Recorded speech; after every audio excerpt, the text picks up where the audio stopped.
Hello, everyone. Welcome to the second episode of Real Cinema Talk podcast. I'm Saul, I'm and Alan. there we go. And we're going to be discussing today Sinners, which just came out on Thursday. We're recording this as of Saturday, April 19th. So we've had 2 days to sit on the movie, collect our thoughts, and finally come down here and discuss it together. So we're going to be doing this in a kind of a structured way. We would like to start with our characters, actually. Yep. I mean, actually, my apologies. Performance. Oh yeah, performance. So, who was the highlight for you? Highlight for me, for sure, was probably the Preacher Boy, which was his name was Miles Catan.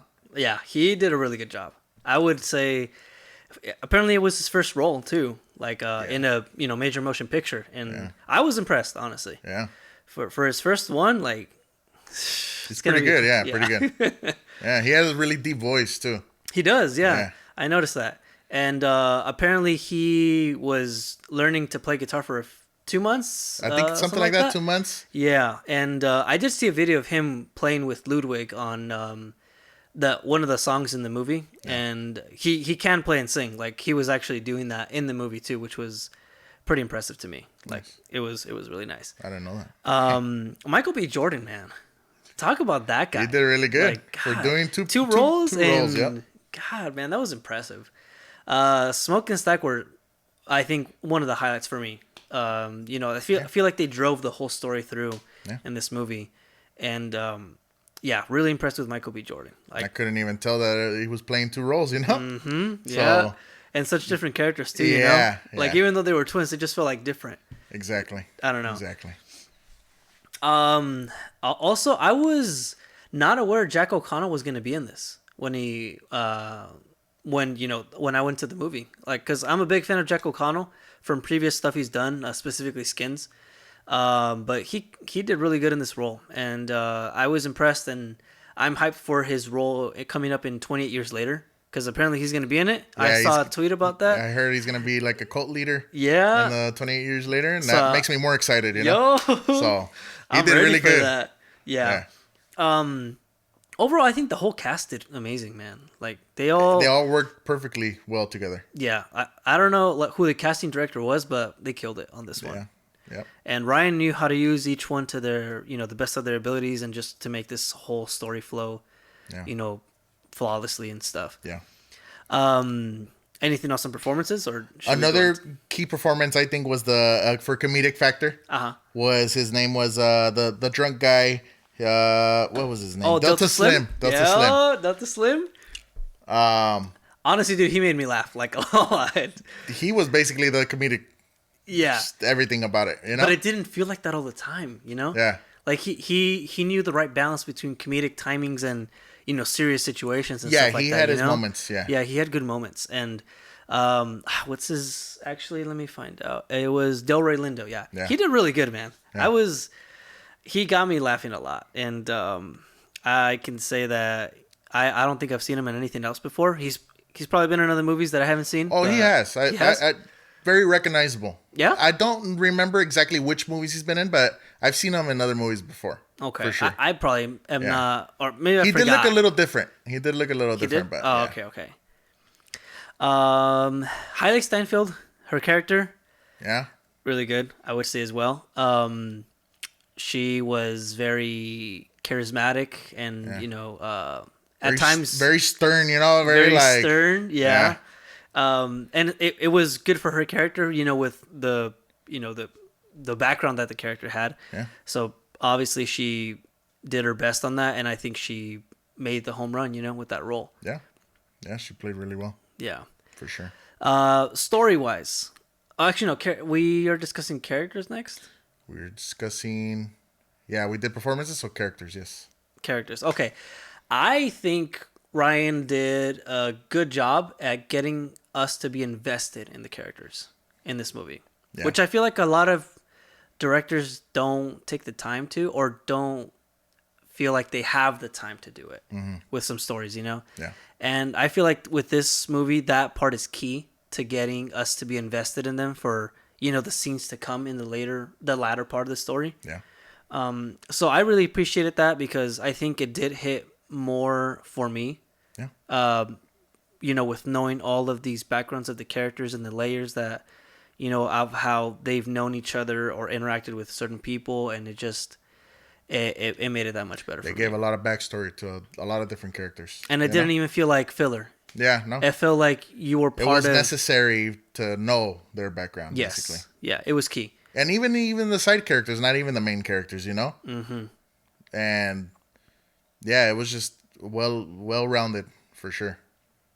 I think it made me feel like I was not part of the family, but like part of that story. Yeah. It got you in that scene or in that town with them. Yeah. And just made you familiar with them, and it's kind of like, oh, who everyone is now. It's not like any strangers, and it made you kind of like a family type of thing. Yeah. And I appreciated the movie for that. Yeah, pretty good. Okay. The story to me felt smooth, man. It didn't feel like it got boring at all. I was at the edge of my seat. Yeah. I locked in a lot of times. I was like, okay, let's see what he's doing. Let's see what he's doing now. I think just overall, just dramatically, it was pretty good. All the drama scenes, Mm-hmm. When it came to the horror scenes, it was very well made. When it came to the comedic scenes, it was really good. It hit the punchlines. Yeah. Every punchline was good. Yeah. Even though it was only a few ones, they were all successful. Yeah. In their, performance. A good chuckle on each one of them. Yeah. For sure. No, I got more. It got more of a chuckle than me. Yeah. Oh, man. Yeah. But yeah, the story, I think blending all those genres together, if horror and drama and various other aspects, it didn't feel like it was clashing. It felt cohesive in what the story was telling. Yeah. And I feel like that's not rare, but it's hard to pull off. Mm-hmm. And with a story that just feels smooth from zero to the end, I think they did a really good job. I think Ryan Coogler killed it on that one. Yeah. Yeah, just the backstory on everyone. Mm-hmm. For sure.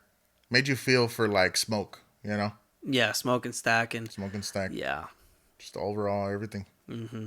Okay, now we can move on to the shots, which is one of the biggest incentives to seeing the movie, too, because I don't know if you saw that video of Ryan Coogler going over all the different aspect ratios or all the different ways you can see the movie. Mm-hmm. That was sick, man. I appreciate that. Not a lot of directors or movies do that as promo material for that. And I saw the whole thing. I was like, okay, like now I know what I'm looking at, know. And I think all the IMAX shots were phenomenal in this movie. Yeah.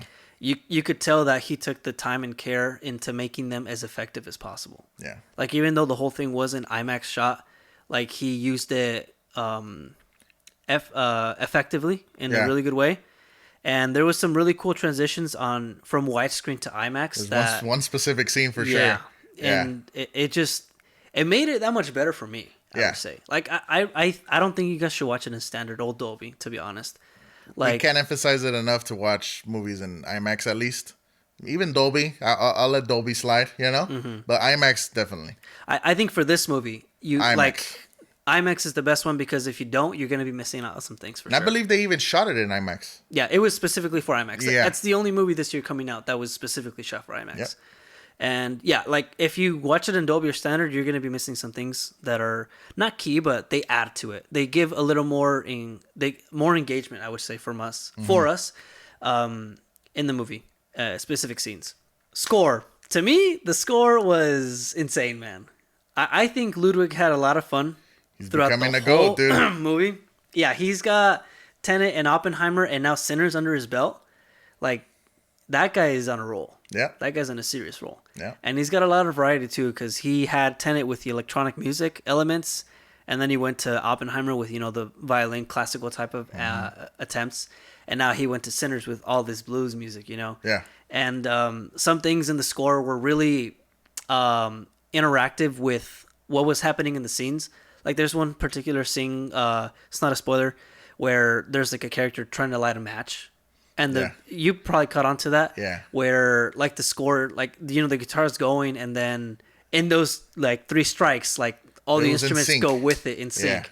And I caught on to that. I was like, okay, Ludwig, I see what you're doing, man. Yeah. And there was another part, I think, in the more beginning part, where the guitar's, just playing blues stuff. And then when it takes a break and there's, like, dialogue going on, I'd noticed that there's a cello in the back, like, playing that blues scale as well. Mm-hmm. And I thought that was a cool little, Nod. nod, yeah, to the, or a cool little variation of the music, in a creative way. Because you expect it to always be on guitar, and using the cellos in that way was pretty cool too for me. Yeah, the score, it hit that mark of blues, you know, and what it meant to people back in the day, Mm-hmm. And then when the horror elements kicked in, that choir and those dramatic, I would say organ and percussion, when that kicked in, it just gave me some Dracula vibes. Yeah. I was like, that's kind of cool. And a cool little thing too. Well, we'll talk about it in the spoiler talk. Actually, never mind. Okay. I just remembered something. Yeah, but I appreciate that it went all over the place. It had blues. It had some dramatic music in there. I think it covered what it needed to for the story. Yeah. So I was really happy with the score as well. But I love this movie. I feel like it's the best one so far of the year. Definitely. I fell in love with the story. I love the characters. I love the performances. I love the time and care that it took to bring in that culture of African Americans back in the day. Mm-hmm. Gave you a sense of what their day-to-day thing was like. Even with all this horror, bad stuff happening to them. Yeah. Like they made it through, day-to-day on their lives. Yeah. And it just gave you like a good insight of what their days were like. It was a good timepiece to show us how it was. Yeah, it felt like a timepiece with horror in it too. Yeah, and I thought it was just a good insight to that. Yeah, definitely. So with that out of the way, is there anything else you want to discuss before we do the reviews? Like the final count? We could just do our review, our 5-star or whatever. Okay. So after further thought, because when I came out of the theater, I gave it 9 out of 10, which translates to 4.5 out of 5 stars. Mm. But, now that I've sat with it and thought about it, I'm going to go with that 5 out of 5 on the stars. Give it a 5 out of 5, yeah, huh? I'm going to give it a 5, man. All right. It was just impressive all around. And I feel like the little flaws that we had previously discussed, to a minimal, I feel like they weren't enough to what the impact of this story has and what it brought to the table, you know. So yeah, that's me. 5 out of 5. 5 out of 5. What about you? My review, there is a specific scene that kind of knocked points for me, and we'll talk about that in the spoiler review. But overall, I really loved the movie. I loved everything about it. My rating does not basically knock on. I'm not gonna knock on it. I loved it. So I gave it a 4.5 out of 5. That's fair. Yeah, that's fair. And the reasoning will be in the spoiler review. Yeah. Why I knocked it some points, for sure. So then we would say that the Real Cinema Talk podcast official rating is probably going to be a 4.8. Yeah. 4.8 out of 5. I could agree with a 4.8. So we strongly recommend you guys go watch this movie in theaters. Trust IMAX. Me. Yeah. We cannot emphasize enough. You have to watch it in IMAX. Because it'll be worth your money. Otherwise, you're just losing on the experience of what Ryan intended for this movie. Yep. Because his vision, I think, is came to full fruition in the IMAX format. Definitely. I feel like either Dolby or Standard is just going to be doing it injustice to what this movie has for you. Specifically in some IMAX shots and transitions that it has that you just won't be able to see in Dolby or Standard. Yeah. So I know it's a little more expensive, but trust me, it's worth the money if you really want to see what this movie was intended for. Yeah, definitely. Check it out in IMAX. All right, so now we're going to be moving on to spoiler discussions. So if you haven't seen it and you want to go check it out without knowing any spoilers, now's the time to go ahead and stop this video. And if you want to know our thoughts after the fact, you can jump back in on this portion of it. Okay. Get out of here, please. Go watch it. Yeah, go watch it. And we'll be here. We'll be here when you come back after the movie. Yep. So, okay. Now I think that's a good time. So let's go ahead and discuss spoilers. What did you think? Smoke and Stack, man. Smoke and Stack. Smoke and Stack are a key part to the movie, for sure. I feel like Michael B. Jordan probably had a lot of fun playing both, like, the survivor and the vampire. Yeah. He kind of got the best of both worlds. He got to be a vampire and a human at the same time. Exactly. That was pretty cool. Yeah. I feel like he got the best deal in that movie, man. And honestly, there's a lot of sadness to his character, too, with his knowing that his backstory of his kid dying, his Yeah. baby dying, and it's always just a sadness to him, you know? Yeah, Smoke. I think it was Just very smoke. effective how they brought it in. Yeah. I feel like it was just, not too in your Rushed. face type of thing. Yeah. Like, it was just smooth, him Yeah. going back into the town and, going to visit his son's grave and going to see his wife. Yep. I think it was smooth, and it brought a lot of layer or, fullness to his character too. Yeah. On what we perceived him as. Yeah. Because everyone's got demons inside of them, and it just, Exactly. showed it to us on Yeah, that it's part. just a shitty feeling, you know? Yeah, for sure. Definitely. And with Stack's character, he's more loose. He's more just reckless, you know? Like, Yeah. I'm sure he had fun, you know? Like, because Definitely. Smoke is more of the business type, more serious type. Stack is more of the, like, let's do this, you know? Let's go. Yeah. Yeah, that was good. That was I good. appreciated that Stack, like, even in that dialogue between him and, I believe her name is Mary, Hailey Steinfeld's character. Yeah. How he was actually saying, like, he loves her, but he knows that they can't be together because she runs the risk of being, attacked Yeah. by, other people that Because he was disagree with in the all with all the relationship. crime stuff. And Yeah. And, with those times, they wouldn't approve of that kind of relationship. Yeah. So I feel like it brought a little more to his character, being like, hey, I'm carefree and this and that, but I have feelings. And, Yeah. I watch out for my people. He loves type her of thing. that much that he feels like it'll be a liability if he was with her. Yeah. So. And she just had to kill him, man. She just had to kill Yeah. him. Yeah. That was messed up, man. I was like, no. After Yeah. he sent her out, she Yeah. got bit and came back and killed him. I was like, no. Yeah. Honestly, Aye, aye, when we were first watching the movie, Yeah. because I knew from the trailer a bit that she was gonna be a vampire, so I was like, Yeah. Mm-hmm. wait, she's not right now. So when he gave her the gun and she was going out, I was like, don't Yeah, tell that's it me, right there, yep. don't tell me she's gonna get his Yeah. ass, and she did. Yeah. God, She did really well as a vampire, too. she did. Yeah. I bet she had a lot of fun. It got pretty creepy, for sure. For sure. I thought the vampire elements were pretty cool. I love the vampire. The classic, you can't come in unless you're welcomed, and the garlic and the wooden stake and all that. Yeah. I thought it was cool. I liked it a lot, especially back in the day. I bet you that's what they believed, and there was nothing else to that. Yeah. I did find it interesting how I believe her name was Annie, the wife of Smoke's wife, Annie. Annie. Let me double check. Yep, Annie. Yeah, Annie. Yep. How she brought in the lore of like how their like souls are stuck in the body, and she made it seem like as if they were still gone, like they Yeah. weren't there. But that mid-credits scene to me felt like they were still there, because Stack and Mary seemed like they were still their genuine selves. Yeah. They just kind of developed to the time that Yeah. they were in. Like they're just adapting, and Yeah. they knew Sammy. They were talking to him like it was still like family. Like, hey, it's good to see you. Yeah. This and that, and it didn't feel like it was a demon type of thing. It felt like a part of them is still in there. Yeah.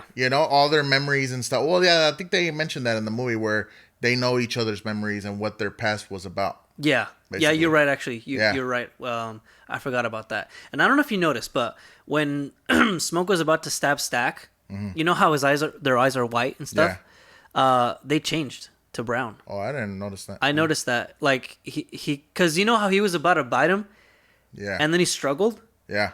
I feel like it was maybe him fighting whatever that thing was, Yeah. and then when he got on top of him and was gonna stab him, I thought it his was eyes something went with from his white. necklace. I don't know. I thought he was struggling to bite him. Yeah. Could be that. Yeah. Mm-hmm. But I noticed that his eyes turned brown, and then he was looking at him like his brother. So maybe he was. So fighting maybe it. it changed or something. I Yeah. don't know if it was just some Easter egg thing or if Yeah. it was just a coincidence. But Yeah. to me, it did feel like it was like a change in the character For sure. for the vampire.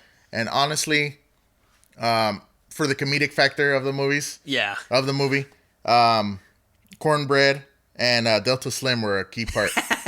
Dude, when he's like, "Y'all smell that? I think I shit myself." yeah. I love That that, was part, man. Yeah. That part got me so good. That was hilarious, man. Yeah. God. Delta Slim to me was the best part of the movie. He had really good punchlines, and every time it hit. Every time. And Cornbread is pretty funny, too. I like cornbread. Yeah, that Yeah. was funny. Sucks the way that he went out, but I know, man. Yeah. Freaking cornbread. yeah. Cornbread. All because he wanted to go take a piss. I know. And then he came back. He's like, "Oh, I had to take a shit too." Yeah. It's Yeah. come on, cornbread. Yep. Oh God. Yep. Um, But dude, when Grace was like telling them all to come in, and then they had the IMAX transition, dude, I love that. That was. I Good. was like, oh, it's gonna. I locked go in. I locked in. I stood up. I was like, Yeah. okay, let's go. Yeah. Like, what's gonna happen right now? That moment almost gave me chills. I know, To dude. be honest, It not was even sick. to be lying, but it almost gave me chills. The main vampires. Jack O'Connell, Yeah, he did really good, dude. dude, I liked him a lot. He was really good in that. I think the vampires in general, everybody did pretty well. Mm-hmm. And I'm sure they all had fun doing it. You know. Oh yeah, specifically Jack O'Connell. Yeah. Like he felt like he was such a welcoming presence, but at the same time threatening. Very creepy. Yeah, very creepy, but still welcoming. It was Yeah, weird. yeah. I don't know how he did it, but it was really very well detailed performance on that part. And yeah, I would say that's about it. Yeah, I just For that. I just like the factor that they were trying to convince them to invite them in the Yeah. whole time. Mm-hmm. Which kind of threw me off. I was like, why aren't they just going in and like killing them? You know? Yeah. Because like your typical vampire movie, they're just gonna go in like 30 days a night. You know, that everybody's just kind of killing each other. Yeah. But this one, I feel like the vampires had very strict rules to what they are. Basically. Yeah, like the classic type of like Dracula yeah type the of thing. traditional stuff. Yeah, I get you. And so it's like, damn, they really are following. They really need the permission to get in. Yeah. You know, which is crazy to me, but I liked it. It's Yeah. really good. One of the scenes we should talk about is that one scene with the music. Yeah, so that's the moment where I knocked points off of it. Where I would have given it a 5 if it wasn't in it. Wait. Are we talking about the same one? I don't know if we're talking. I don't think we are. Let me talk about my scene, and then I think I jumped ahead. Are we talking about we're talking about spoilers, right? Yeah. Okay, yeah. So, just to jump into mine, the reason why I gave it a 4.5 out of 5 is there's a specific scene where it's at nighttime, and they're saying, "Oh, the vampires are out there singing and dancing," you know? Oh, that's not the one I'm talking about. But Yeah, go I ahead, know go which ahead. one you're talking about now.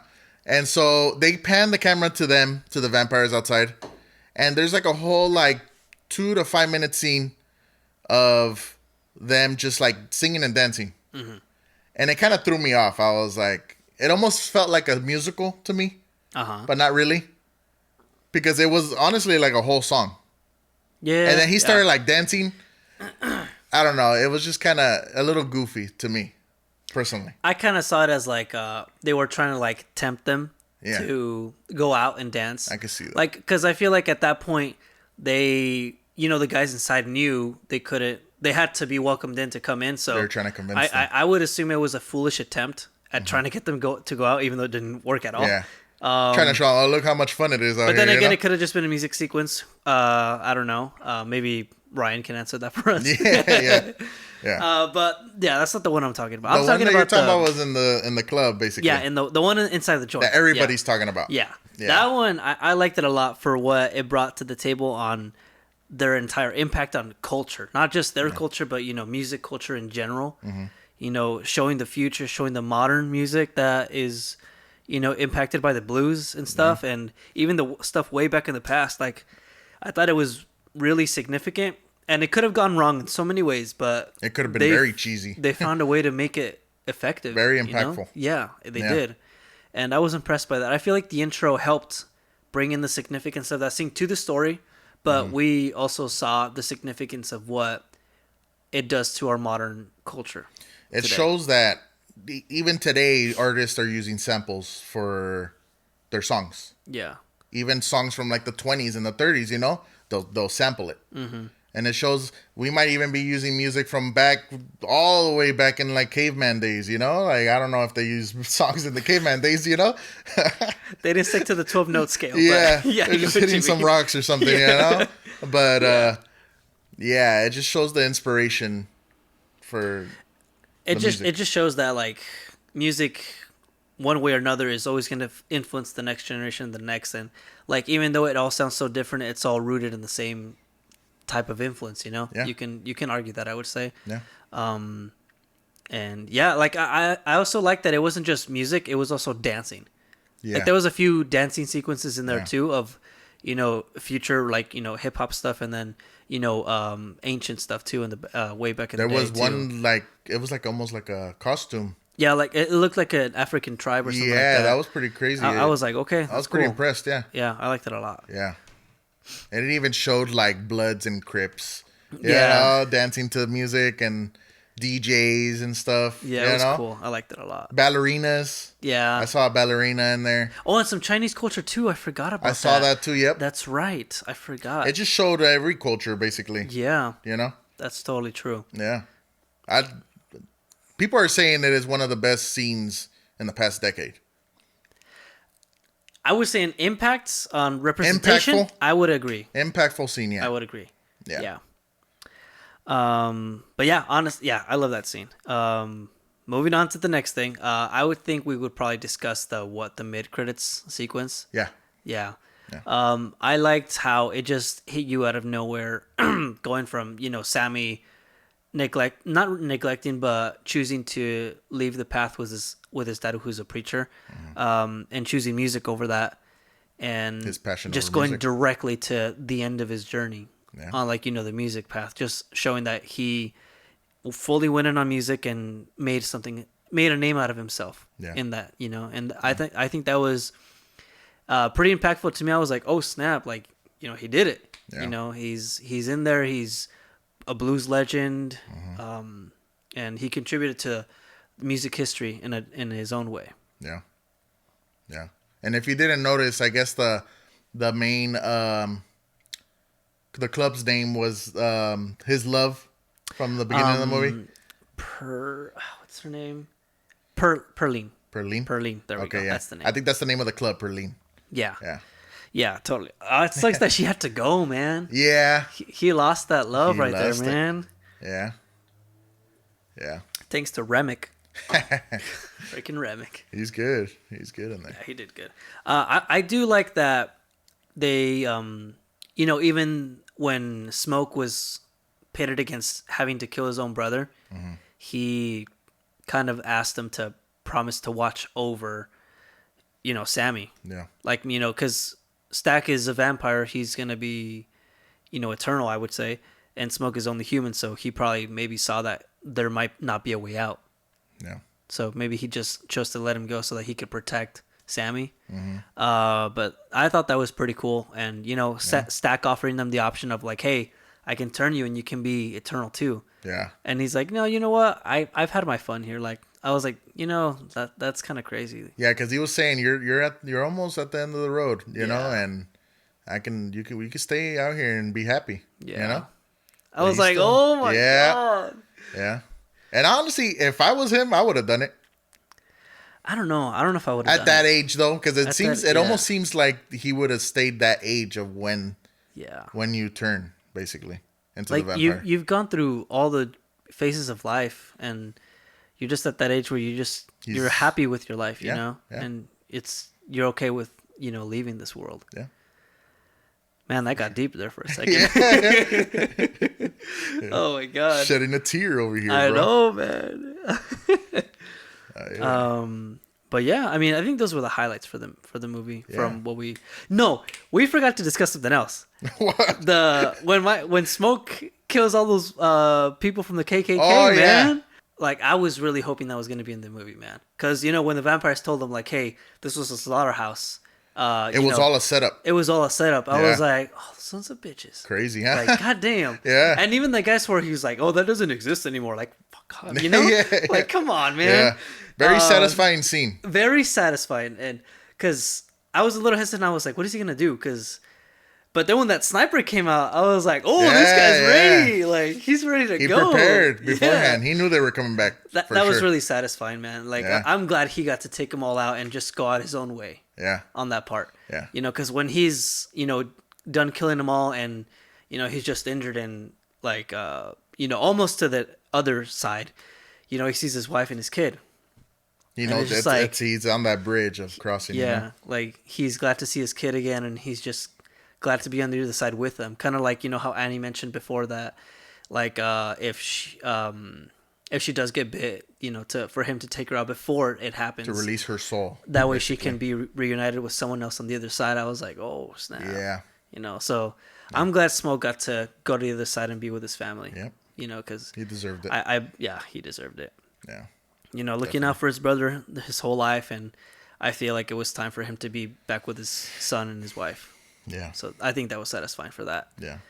But yeah, I feel like that scene was phenomenal. I was really excited. I was that waiting scene. for it for the whole movie because I know they showed it in the trailer where he's using the Tommy gun. Yeah, yeah. I was you're like, where right. is it at? And then they finally came. I was like, hell yeah. Yeah, totally. But yeah, I think that was all the major points of the spoiler discussion that we could probably discuss. Yeah. So yeah, we can probably call it. Call it there. Yeah. So Sinners out in theaters now. Go see it in IMAX. Emphasized strongly by the Real Please. Cinema Talk podcast. Please. 4.8 out of 5. So it's a certified banger from us. Yes. And we hope. Well, actually, leave it in the comments what you guys thought of the movie. We would like to have some conversation with you guys. Even your ratings too. I like to see your ratings. Yeah, we'd be interested in that. Also, let us know any other things you guys would like us to discuss. It doesn't have to be movies now. It could be movies from before. Just thoughts on them or something like that. Yeah. It helps us with giving you guys what you guys are interested in hearing about us. Without further ado, though, that was the Real Cinema Talk podcast, and we hope you guys had a fun time with us as we discuss Sinners. So we'll see you guys in the next episode. Later, Take care. guys.